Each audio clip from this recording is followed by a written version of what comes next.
Let the people walk through, just keep talking. All right. So what we've got here is the Wisper foiling catamaran.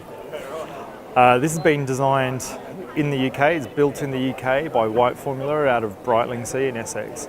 This is it's been designed for your everyday sailor to be able to go out and foil. There's a couple of unique things about this, but I'll start with a big statement, which is if you can sail a cat, you're going to be able to go out and foil your first time on this. What you've got, you can see you've got 4 foils there. You've got the 2 main, and then you've rudders, which have got wings on as well. We've got, when you take this out sailing, you actually sail with all 4 down. We're not using J foils, we've got T foils on this.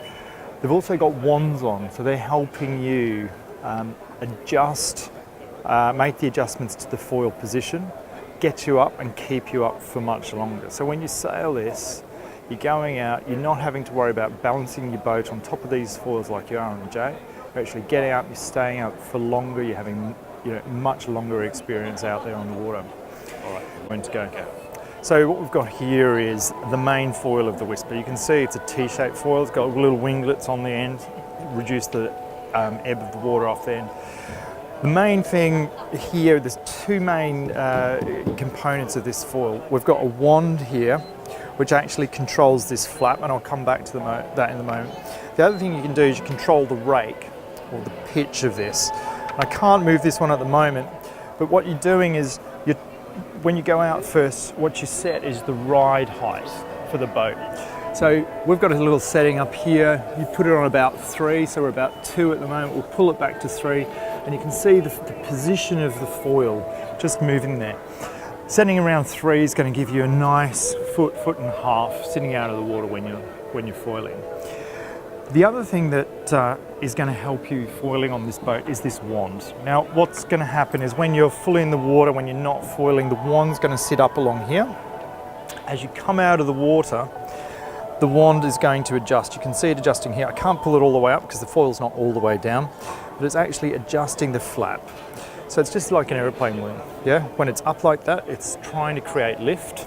And you can see as I pull it down, imagine that adjusting as you're coming out of the water, it's actually flattening out. It's not going to flatten out because you've still got to get the lift to maintain your position. But what that's doing, this is giving you control over how much of the foil, how much of your boat is being lifted out of the water.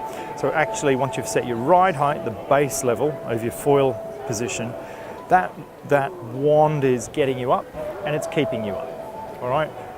2 very critical components of this. The other is, you're not lifting these foils out. You're going to sail this horizontal, all right? You're going to try and keep, you and your crew, if you're at the helm, you're going to try and keep the boat horizontal. You want to keep all 4 foils in the water at the same time, because the foil on the other side is doing exactly the same as the foil on this side.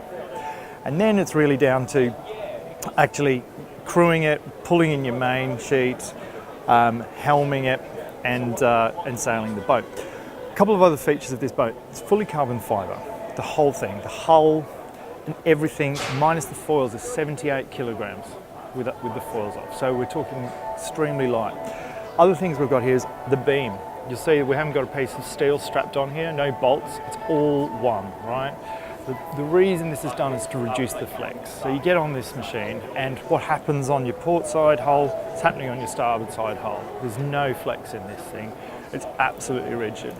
The 4 foils in the water when you're going along, giving you a load of stability. So when you're thinking about J foiling on the things that you see out there, you're going to spend a lot of time in the water.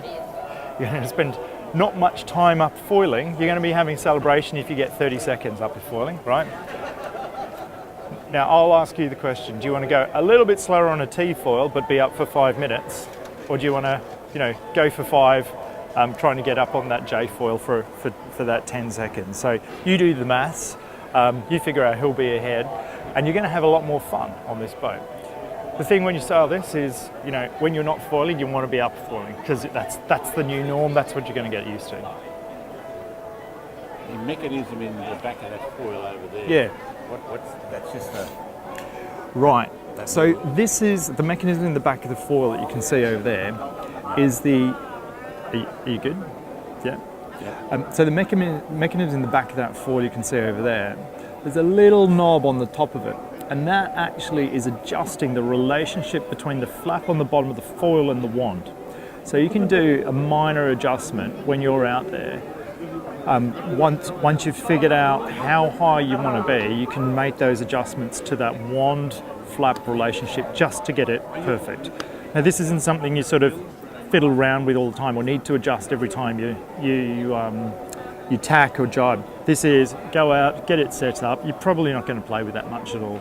The reason you're going to be playing with ride height is some of your conditions. The reason you're going to be playing with your wand is just fine tuning, getting up and staying up. Once you've set that, you're good. The only other reason you might like to play with ride height is the experience of your crew.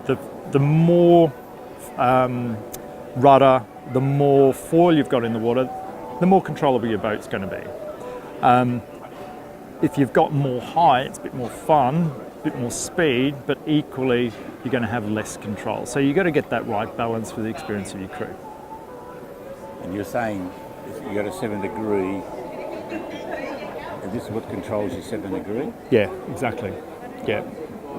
And then your foil, your apron on the back of your foil is just simply correcting that.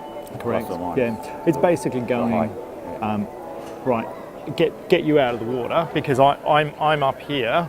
I'm not foiling, so I'm going to adjust my flap, get you up. Once I am up, just like an airplane, I don't want to keep climbing in altitude. I need to level out because if we didn't have that, you're going to keep climbing and you're going to come out of the water, And it's and the way you adjust that on a J foil where you don't have this is you move your position on the boat. When you are sailing this, one of the things you do is you'll feel the boat wanting to come out of the water. It's just going to be wanting to pop. To make it pop, what you do, take one step back, because your rear foils are fixed. The rake is fixed on them. So by shifting your weight back here, shifting a bit of the weight, releasing a bit of the weight up there, but also you're changing that rake of all your foils at once, including the ones at the back, and the hull will pop. Once your hull pops, take another step forward, off you go. And the rig basically just a standard cat rig. It's pretty standard cat rig. Everyone, cat controlling your foils. Yeah, that's it. If you're a cat sailor, you'll be pretty familiar with this. It's got a self-tacking jib there, sails from Harkin. Your kite, pull into that sock. You don't want a furler at the front. You don't want weight at the front, basically. And it's super easy to pull back in, release your tack, pull that kite back You were in. mentioning a little bump you had recently. Yes. And then I bring my body weight forward. Sandbank. So a lot of people asking how strong the foils. So we went into a sandbank with this foil, and that's the result of it. I mean, we've done a lot of sailing since. Hasn't been buffed, hasn't been polished, no damage at all. We've got the video of the sandbank incident, which is the whole cat came to an abrupt stop, and we did go for a fly on the trapeze, but the boat itself, no damage at all. No damage at all. There's no structural damage to it. No, nothing. I mean, this is at the critical points, there's a lot of carbon. There's a lot of fibre in here. You can just tell round this Boat beam. builders in England, Yeah. Give us a history of that. So boat builders in England been around for about 60 years. A company called the White Formula. 3 generations of sailors and builders, and that's just continued down now to the four sons, and you've got Olympic sailors for Britain in every one of those generations. The sail areas are a head sail of about. Head sail of about 3, then you got about 13.5 for your main, and then about 16 for your kite. But it's got plenty of power just under your main and your head. Is it overpowered, do you think, or is it comfortable? No, it's comfortable. Yeah, it's comfortable. You got to, just like any boat like this, you got to work that main sheet. And to de-rig it, if you have it on a trailer and you're moving it around on a trailer. Well, it's pretty simple. So it's about 30 minutes to de-rig it. I mean, all you're doing de-rigging is taking the tension out of the bottom of the rig here. So there's some cables underneath. Just take that tension out. There's your pin and your forestay up there. take that out, use your trapeze to drop the mast, turn it 90 degrees so it doesn't pop, undo your stanchions, and away you go pretty much. You keep the rest of the rig on, just undo your boom. Sure. And the foils are just dropped. So yeah, to get your foils out, if you're not going to pop it on the trailer, the problem is it's too wide to trail. Oh, is it? Yeah, because legal limit's 2.5. Yeah, and it's 2. The boat itself is 2.3. So this is, you know, add those two on. Sure. If you're going to trail it, all you're doing is putting some supports under the back there, lifting the hull. Just walk it up. They slide out from underneath.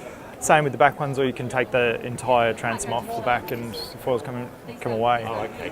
Yeah. If the ideal situation is where you've got this stored and you can just pop it on your beach trolley, because all up, as I said, you know, it's 78 kilos without the foils in. You pop the beach trolley out in at the pivot point, one person push that up the beach. The foils all lift up, so they're out of the way and you can just push it around like that. I don't know if you realise,